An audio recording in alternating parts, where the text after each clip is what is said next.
Okie doke. Good to go. Well, Wrexham win. Hurrah, Wrexham win.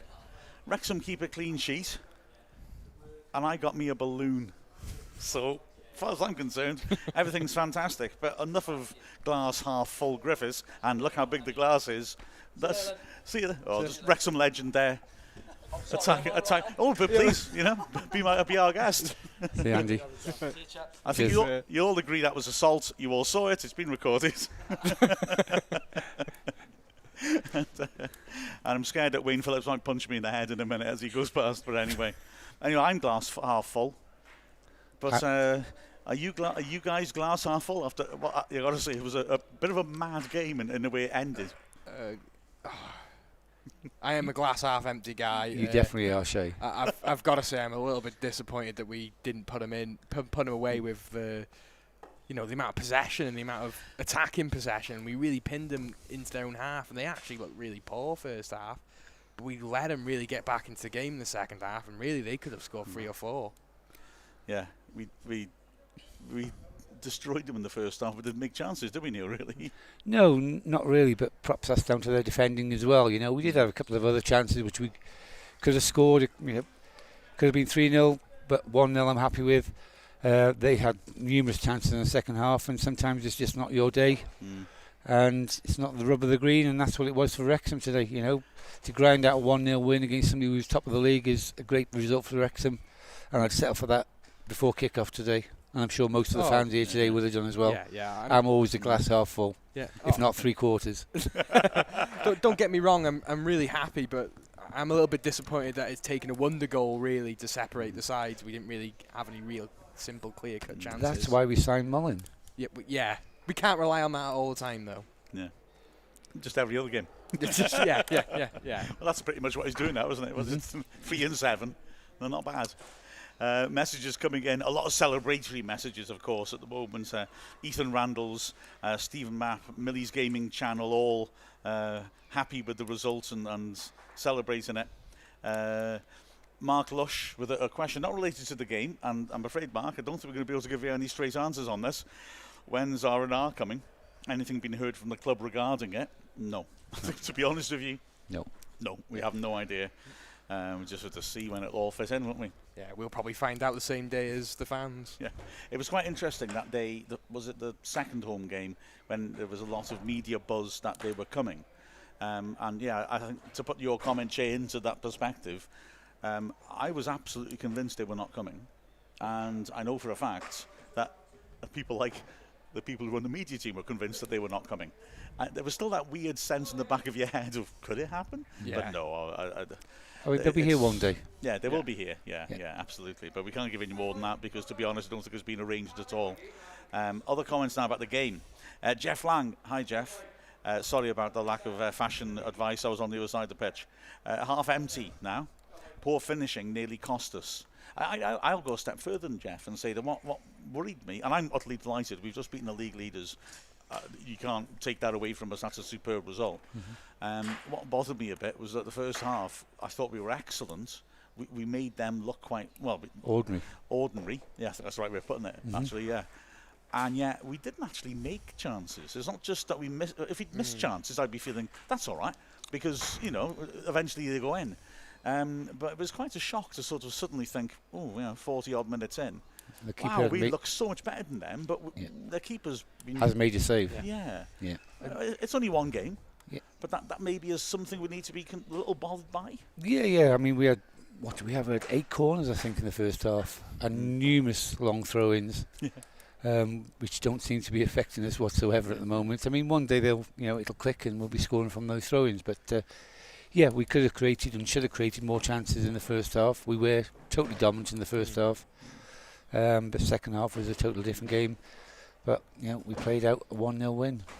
I mean, tactically we got it right. We had to isolate their wing backs first half because they are not very great defensively if you have them on the back foot, but they're really good going forward. We did that in the first half, but second half we let the wing backs get into the game, didn't we? Yeah. Well, the ironic thing to me is that, well, we were talking before the game, I've seen a lot of Dagenham this season, and they are a terrifically gung-ho attacking side. and they leave themselves wide open at the back. Ironically, by completely dominating them, we sort of helped them out defensively because there weren't those gaps at the back, because their wing backs, as you say, weren't able to get forwards in the first half, really. They had to play as full backs. Yeah, they had 5 in defence in the first half, most of the first half. But Dagenham weren't clearing the ball well, were they, in the first half? No. They weren't keeping the ball well. It was just lazy clearances. They looked like they were absolutely panicked by the atmosphere, by everything. But we didn't really capitalise on that ourselves, unless apart from a wonder goal by Mullin.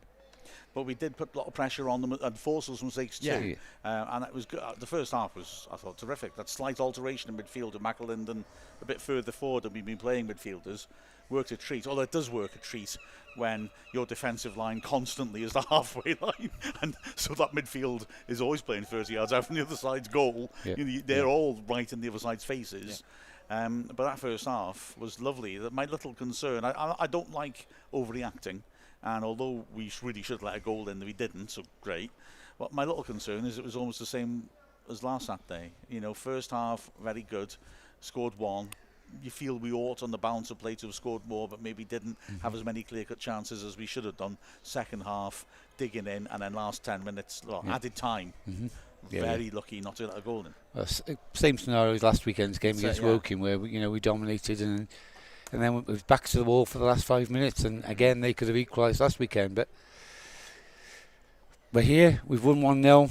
We can pick the game apart and say, yes, they should have scored. Yes, very poor finish considering how many goals they've scored so far this season. But at the end of the day, the result stands as Wrexham 1, Dagenham 0.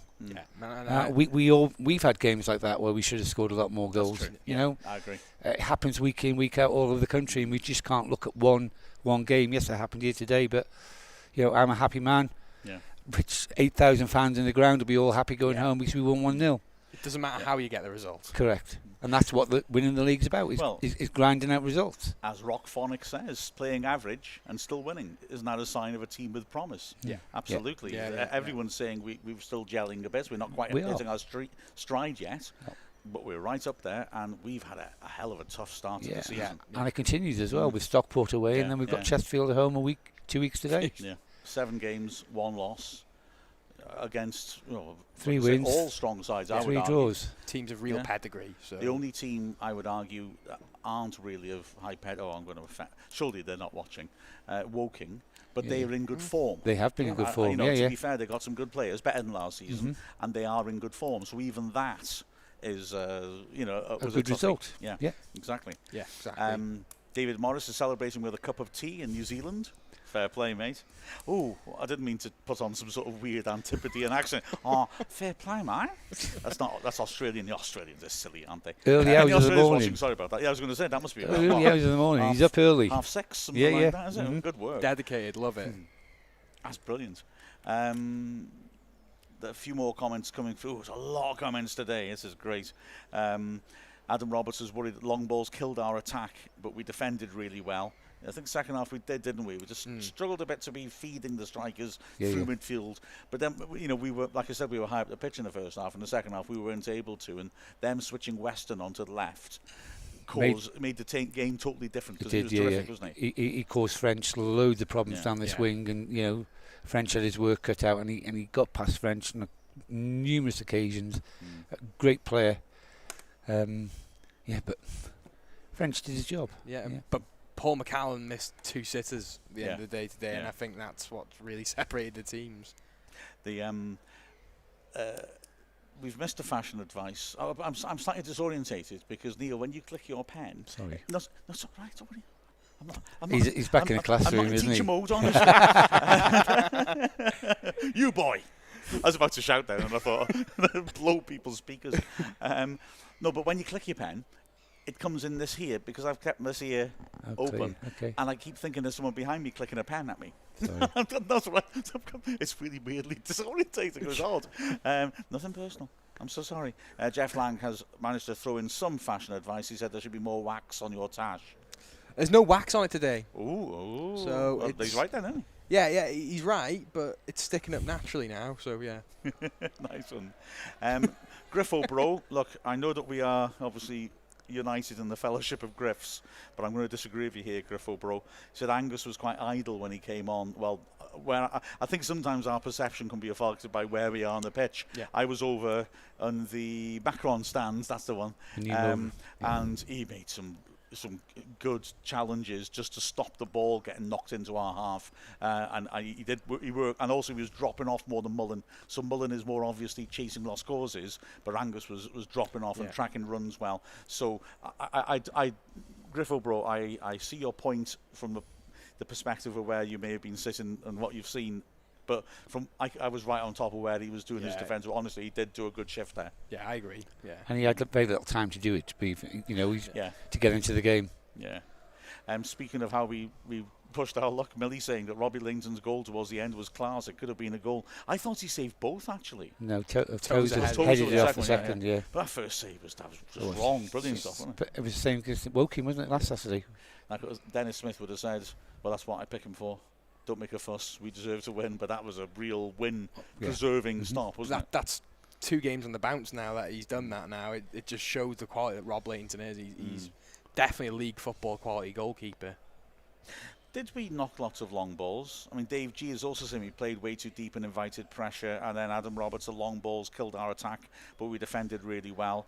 I'll tell you what, I thought the Grimsby game we did. Really notably, we were hitting hopeful stuff at strikers. I don't know that we did so much. I think we were a bit overwhelmed in midfield, and I agree, dropped a bit too deep. The midfield dropped deep. The defence didn't, actually. The defence had quite a good line, I thought. But I don't know, do we knock too many long balls? Did we in the second half or not? I don't know. We have been doing it generally in the games recently where they've been, I'm assuming, trying to play that killer ball over the top for Mullin and Hyde to run onto, which it has worked in games.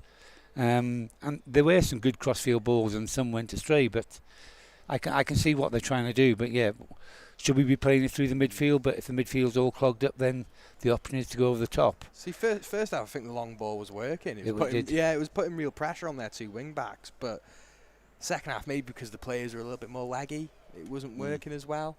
I think Ponticelli wasn't quite as lively second half, was he? It's one of them. Neil clicks his pen and looks guiltily at Sir, gives him the stare. I forgot what you said then, Chay. Sorry, I was too busy going, you boy! I've got to say, here's a thought. Hang on, I've lost it. Danny Dyer, where are you, lad? Is he back in Plymouth this week, Danny, or are you up at the game? He certainly is. He said he sounded a good game in the commentary. He said he's gutted he's not up north. He's going to be there for Torquay at the racecourse, and he says any chance he can join the question and answer at the Torquay game, as I'm in Plymouth and will be at the game. Well, that's an what about option for you. That'd be live sort of Q&A. I like the idea of that. Also, what do you think about being rather than Danny Dyer? Do you want to be Bez? Just be the Q&A bears and just wander around the back of with a tambourine going, sounds good. We need to work something out here, Mr. Dyer. That sounds beautiful to me. Let's go back to football. Jeff Lang saying something I agree with, but I will then also put a counter argument too. He says scoring from throw-ins is a rarity, and we don't have the height either. Football's successful and the ball's played to feet, that's why it's called football. I certainly agree. You rarely see goals from long throws. I was saying that during the commentary that we're struggling with these long throw-ins, but then I was counteracted by my 2 co-commentators who said it's worked well for Cheltenham, and they scored quite a few from the long throw-in. I think it's more difficult to pinpoint one of your own players when you from a throw-in rather than a corner. And is there enough pace on the ball then when you're going from a throw-in from a corner rather than a corner? So I think at the start of the game we used him a little bit less than we have done. Yeah. So I quite like that. I quite like that we were changing it up. I think it's a cracking tool. I think as maybe the weather changes and the pitch gets a bit more slippy and stodgy, it'll be a bit more effective. But I think sometimes just use your standard throw-ins more often than not. Maybe if you're 1-0 down and it's 70 minutes, you start to use the big throw more. I don't know. We talked about this a couple of weeks ago in Dagenham, didn't we? And we both agreed mix it up a bit. If they're expecting us to do this, sometimes catch them out with the short one. They did occasionally today, but it was only once or twice. In the first game we had, there was a throw-in. I'm not sure it was deliberate, this necessarily, but the throw-in was given and the referee made them take it from right by the corner flag. Often refs give you a bit of leeway, don't they, to come back out again. But the change of angle caused a little bit of a problem because he had to throw it more sort of from the corner quadrant towards the penalty spot a bit more, and all of a sudden Hayden ran onto it. He didn't make contact. And I thought, like, for what it's worth, I actually strongly agree with Jeff. I think that unless you've got a really, really cleverly worked out way of exploiting it, you're not going to score many goals from long throws. No. Despite the fact, I'd argue actually we probably came closest to scoring from one of his throws today. We did. On two occasions. One when Hayden nearly got on the end of it. He didn't quite make it. And another one where they let it bounce. The moment you let a long throw bounce, you are in trouble. And they got very lucky because nobody was able to follow up at the far post.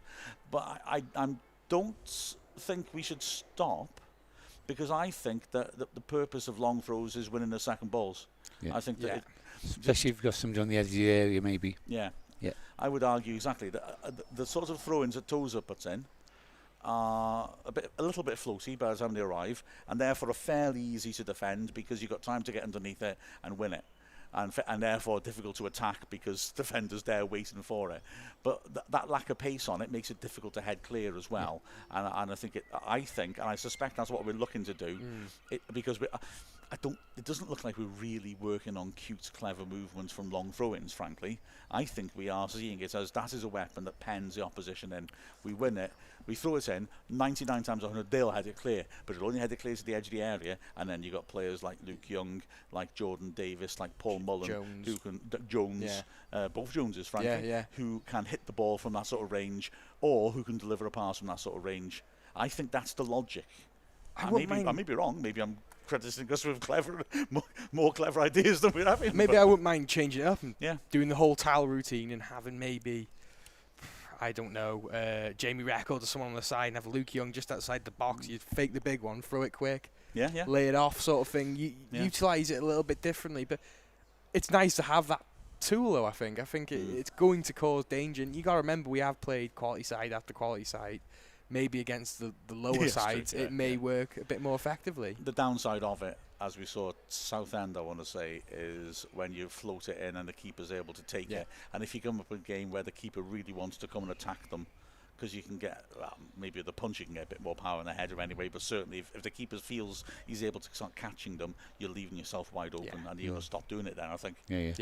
But I'm not against them, but I think it's that we can score. I've said this a few times before, haven't I? Obeng had a decent loopy little long throw. I only remember scoring one goal from it, but we did score quite a lot of goals from getting the second ball edge of the area, putting it back in there, which is, I think, his purpose, I think.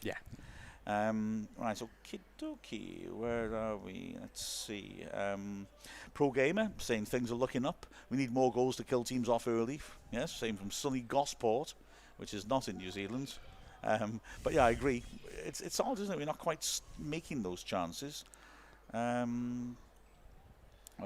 was the attendance? 8,008. And I don't know how. I think 38, wasn't it? So 8,033. My apologies. There you go. I don't know how many were from Dagenham. 99. 99. Yeah. For somebody top of the league, that's pretty poor. Bless them. I was a little shocked at that because looking at their games, like I said earlier this season, their fans seem to make a lot of noise and seem quite eager.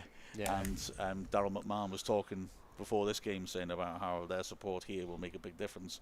Well, I was opposite them and didn't I hear couldn't them. a thing. No, nothing at all. And we seem to have allocated an awful lot of seats for them, so maybe we expected more because pretty much the whole third of the stand was Dagenham and it was empty. So we could have got a lot more than 8,000 maybe if we'd taken that block. Because I was going to say there was about 100 of them. There was 99 of them actually. But that wasn't great. I'll be looking at the old Wrexham Anarch tonight. 3 consecutive crowds of 8,000. 5,000 plus in the league. 2 consecutive of 8,000. Wow, it's going to be great when we have the bigger sides coming here as well. Chesterfield will be a full house. Oh, Jeff Lang says if we're in the Trafalgar before the Aldershot game, I'll buy you a pint. Jeff, I've got to ask you, is the Trafalgar the one pub in Aldershot I feel safe going to? Because every time I've been to Aldershot, well, basically there's only one pub in Aldershot I feel safe going into. Too many Union Jacks in that town for my liking. Sorry, I didn't say that. Aldershot are one of the friendliest clubs I've ever come across, but the town scares me slightly, you know. Did I just say that? You did. Oh, hell. I thought. Dave G, having just made the team top of the league look ordinary and kept a clean sheet, maybe we've been a little overcritical. Same at Stockport will be good. I totally agree. Totally agree. I totally agree with him. We did the job today. Yeah. I think our game management in the first half was spot on. Yeah. Absolutely spot on. But they changed it around a little bit in the second half, and then we struggled to adjust to that. But But we were lucky McCallum had a bad day because he could have scored twice. Yeah. That's what it comes down to. But sometimes you need a bit of luck in football as well. But yeah, like I said, you're quite right. We have to strike the balance. I don't want to sound too critical, because the fact is, the reason at half time I felt a little disappointed was because in the first half I thought we were superb. We were absolutely superb. Exactly. You know, I mean, and you should really be more than one up. You certainly should be making more clear chances when you play as well as that. I thought we were fantastic. But they had a lot of players behind the ball to defending, true. Because they were defending so deep. Yeah.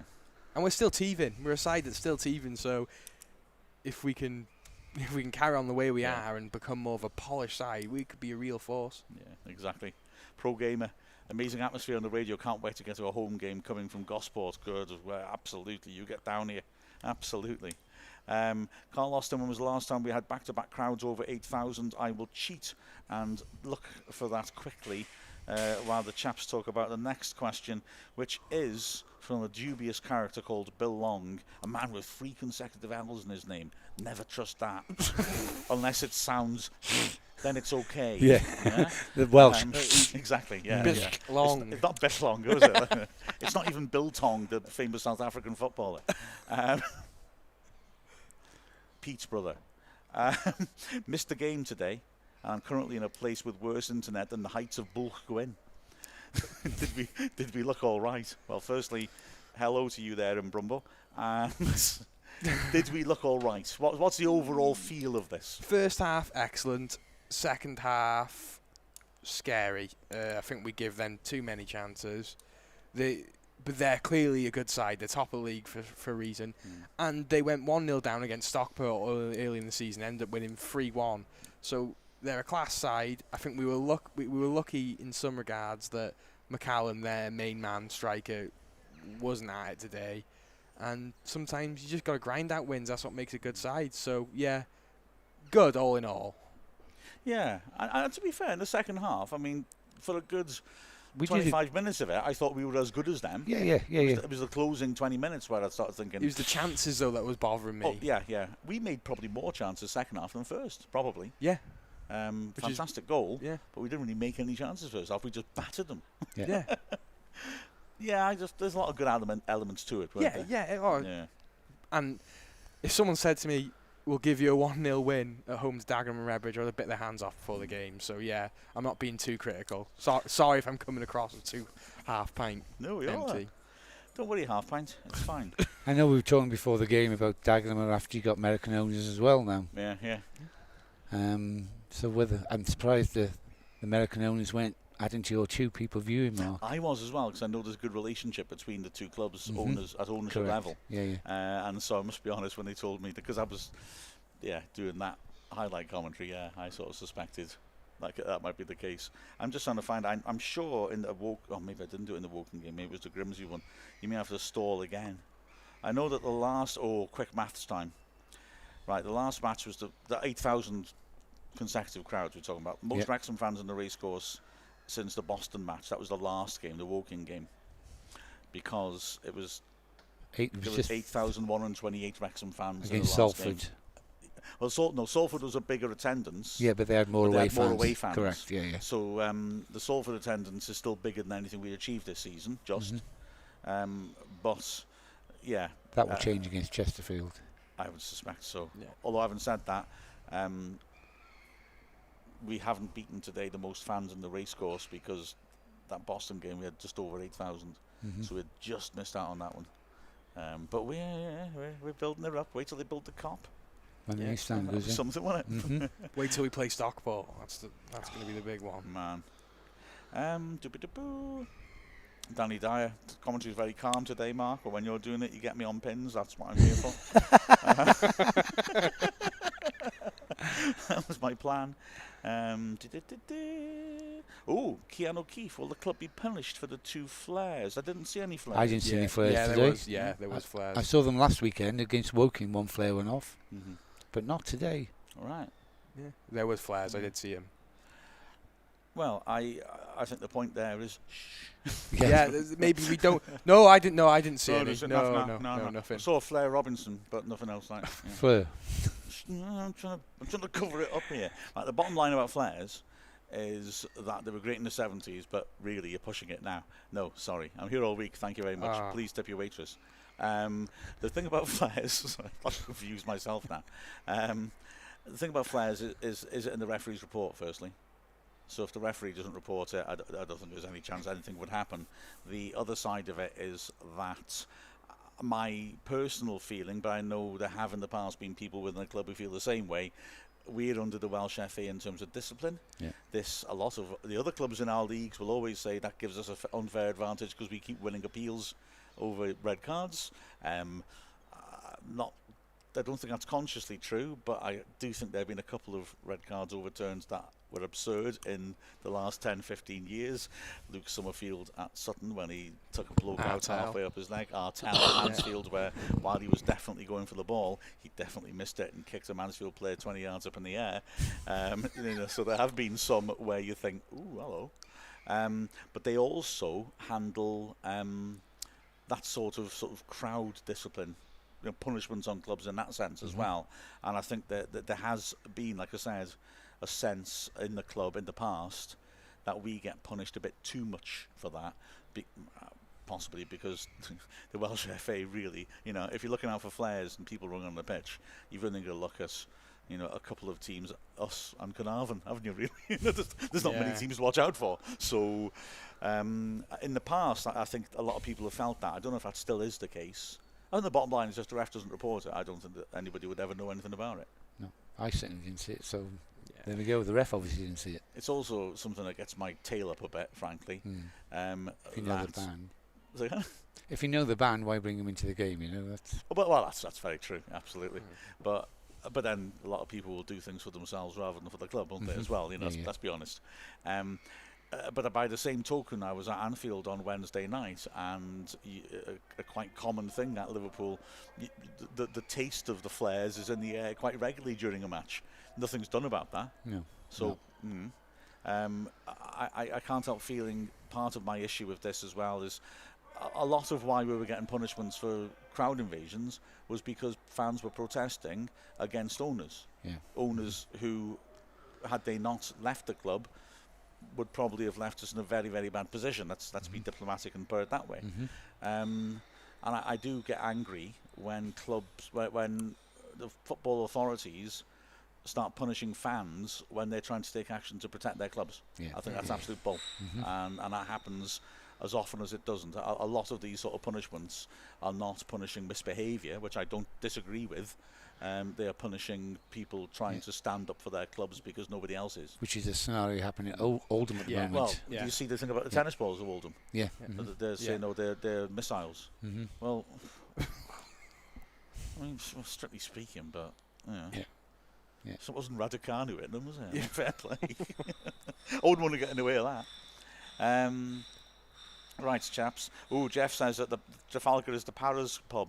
So, oh good, I've got bodyguards to look after. So maybe so then. Fair enough. We should probably leave as we've been going for half an hour. I will say that Bechong is right in pointing out that the first half excellent, second half scary does seem to be a bit of a pattern. Yeah. And that does worry me slightly. Rockphonic said it wasn't a flare, it was his pal vaping in celebration of the goal. Thank you very much. Yeah, but that's Absolutely also right, illegal inside the stadium as well. Oh, yeah. Nice try, Rockphonic, but we are still going to be closed down by the Welsh FA. We should probably go, shouldn't we? Pro Gamers points out Dover are winning. God bless them, but Dover's still a thing? Sorry, I shouldn't say that, should I? No. Bless them. Yeah. Right, we should probably go and have some tea, I reckon. Although I played my Please Can We Have Fish and Chips card yesterday, so it'll probably be bread dipped into water. That's the old Shadwell joke, isn't it? My family was very poor. We used to have they used to send me to school with water sandwiches, hot water sandwiches in the winter. Yeah, we've got to stop now because frankly, I'm getting too carried away. Right, let's hope that we're still laughing in a week's time after our glorious 1-0 destruction of Stockport. Yeah, I think it could be more against Stockport. Well, they're playing bad. They're playing bad at the moment, so they're definitely going to turn it on against us. And there you go. One of them's glass half full, one of them's glass half empty, and I got me, just to reiterate, a balloon. And a red one. Yeah, exactly. 98 more, and I've completed the set. Adios, muchachos and Nena fans. It's an 80s thing. What did I say? I always finish by saying, I'm Mark Griffiths from Wrexham AFC. and then Chay thinks I haven't, so he goes that. And then he goes, oh my God, he's still going. I'm Mark Griffiths. He's Neil Williams. That's Chay, the Tash Man Long, related to Bithong of Wrexham AFC. Good night and sweet dreams.